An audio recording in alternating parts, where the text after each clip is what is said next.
Another scenario that you deal with as a manager is the representative. You occasionally, once every, few years, you'll have the occasional situation where a representative comes in, bringing in, 3 or 4 of the qualified presentation reports completely filled up, and saying that they completed 30 or 40 appointments and had no sales on them.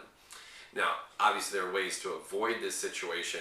First and foremost is a good explanation of the process in the training seminar will help avoid that. Good quality PDI to your representatives will help avoid that. If you have representatives that you don't talk to for multiple days in a row, 3, 4, 5 days in a row, a message left with them saying, if you don't get a hold of us within the next 24 hours, I'm not going to be able to keep paying you on the base pay program. So please call me immediately so the appointments that you have done will get paid for. Generally speaking, that will usually give a lot of initiative to a representative to get a hold of you and then to go ahead and follow through accordingly. But when you do have the representatives who do follow up with, hey, I did 30 appointments, I need to get paid on these. I did 40 appointments, I need to get paid on these. When you have that scenario happen to you, you want to make sure that when the representative comes in, that it's not a confrontational situation. Generally when they come in, you're obviously very upset by this because this is a representative who generally has not been in touch with you, has not done PDI, has not been to team meetings, probably missed an advanced training. All of those type of functions have happened. And some of them might be very illogical situations, as I had once happen where a representative had 40 appointments completed in 3 days after advanced or after training from Saturday afternoon, Sunday, and Monday morning, had completed 40 appointments, which is very hard to accomplish, obviously. So you have these situations. When that happens, do not be confrontational. Just take their presentation reports and say, okay, great. Well, I'm glad to see that you've been working really hard. Let's review with you let's review these appointments real quick. Obviously, you had no sales because this is very unusual. Again, you remember how often people generally buy? Yeah, it's 50-60% of the time, and the average order size is right around 250. As a matter of fact, people from your training seminar, and then you can use examples of people from their training seminar that have had success. Then what you can do is just take their information and go, okay, well, what we need to do is this. It's highly unusual that somebody does 30 or 40 appointments without a sale. So obviously the company is going to want me to verify these appointments, is what they're going to want me to do. So let's just go through your appointments here real quick and make sure I have all the phone numbers. I see that this one's missing a phone number, that one's missing a phone number. Can you add a phone number for me? That'd be really, really great. What I'll be doing is just verifying them real quick, make sure everything's good to go. And then it'll take me probably 3 to 5 days to verify these appointments. So because of that, I'm not going to be able to get the base pay on this particular pay statement. So it'll probably be the following one.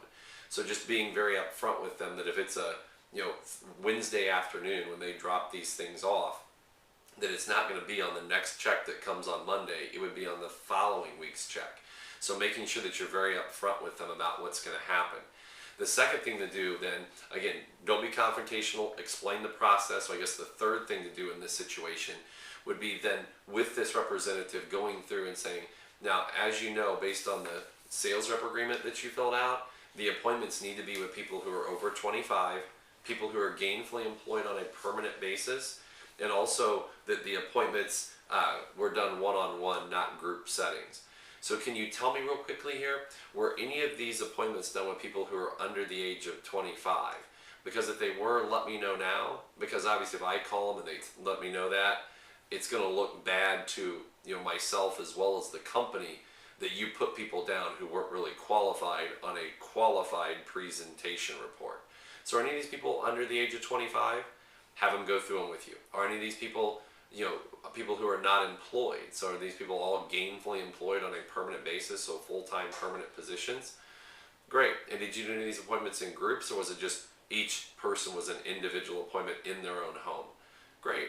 And have them go through them. And every so often you'll have a person who will disqualify 1, 2, or 3 people, and that's fine.